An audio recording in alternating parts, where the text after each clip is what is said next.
अरे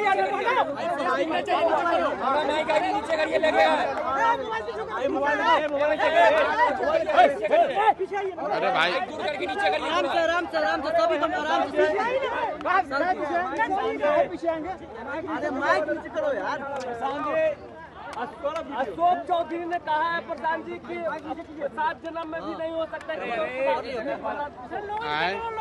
चौधरी ने कहा माइक नीचे करो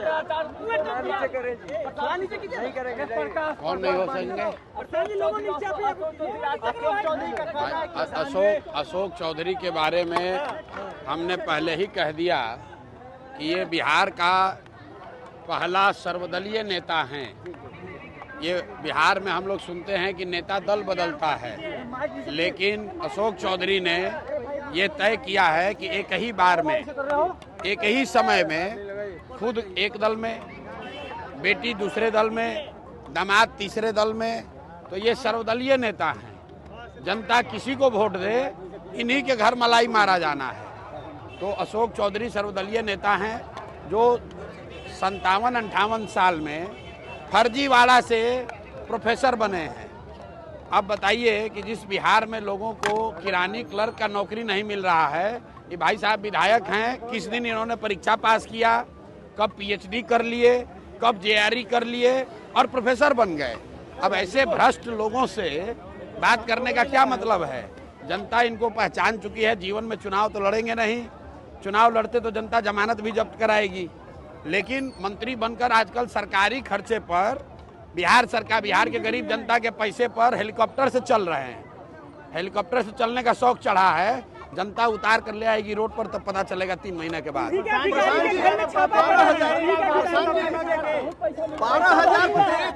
भैया ऐसा है कि बिहार के सबसे भ्रष्ट नेता जो हैं, अगर आप लोग ऑनलाइन सर्वे कर लीजिए, कोई भी आप अपने अपने प्लेटफॉर्म पर डाल दीजिए कि बिहार का सबसे भ्रष्ट नेता कौन है 3, तो उसमें नाम आएगा अशोक चौधरी का, उसमें नाम आएगा मंगल पांडे का, उसमें नाम आएगा दिलीप जायसवाल का।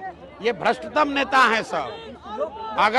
अगर किसी अधिकारी के यहाँ पैसा मिला तो सीधा कह देगा कि भाई हमारा नहीं है, तो वो तो मानेगा नहीं। लेकिन बिहार की जनता जानती है कि ये आदमी, ये तीनों चारों नेता इतने भ्रष्ट हैं। आप बताइए कि घर घर से जो वसूली हो रहा है, बिहार की जनता में जो को भ्रष्टाचार का जो सामना करना पड़ रहा है, आखिर पैसा जा कहाँ रहा है। कहीं ना कहीं तो ऊपर जा रहा है। हम नीतीश कुमार के विरोधी हैं, लेकिन मैं जानता हूं कि नीतीश कुमार व्यक्तिगत तौर पर पैसा नहीं लेते, वो चोर नहीं हैं। लेकिन नीतीश कुमार के इर्द गिर्द जितने ये सब नेता हैं, चूंकि नीतीश कुमार की शारीरिक मानसिक हालत अभी ठीक नहीं है, तो पूरा बिहार से लूट के ही तीनों चारों पैसा जमा कर रहा है। जब हमने कहा है कि अभी 3 महीना के बाद जन स्वराज का व्यवस्था बनेगा, तो ये 100 सबसे भ्रष्ट नेता और अफसर, छोटे लोग नहीं, बड़े नेता और बड़े अफसर, 100 सबसे बड़े नेता और अफसरों को चिन्हित किया गया है। इनको समयबद्ध कार्रवाई होगी। इनके और इनके आने वाली पीढ़ियों से बिहार से लूटे गए पैसे का हिसाब होगा, इनसे वसूली होगी। इनको दौड़ा दौड़ा कर मारा जाएगा, ये आप देखिएगा।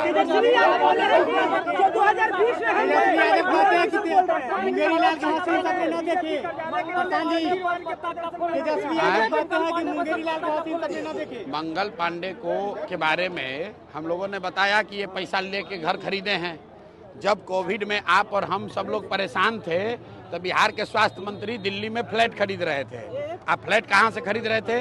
दिलीप जायसवाल से पैसा लेकर। तो 25 लाख रुपया तो उन्होंने स्वीकार कर लिया कि हमने लिया है। बाकी का 61 लाख का अभी जवाब नहीं दिए हैं। अभी हम प्रेस करेंगे, किसी दिन पटना रहेंगे तो आपको बता देंगे बिहार की जनता को कि बाकी का 61 लाख रुपया कहाँ से लिए हैं। सर 12,000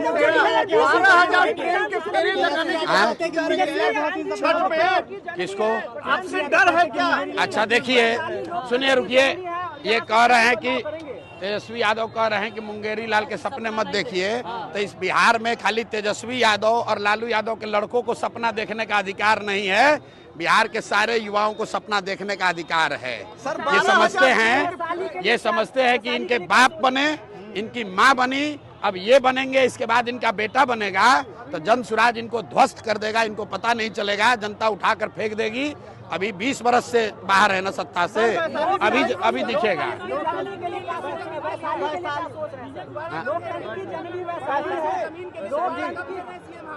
लोकतंत्र की जननी वैशाली है, इसके लिए क्या सोच रहे हैं सर वैशाली के लिए? कुछ अलग से नहीं सोच रहे हैं, वैशाली के लिए भी वही सोच रहे हैं जो पूरे बिहार के लिए सोच रहे हैं कि बिहार में बदलाव होना चाहिए, बिहार में बच्चों के लिए पढ़ाई और रोजगार होना चाहिए, पलायन बंद होना चाहिए।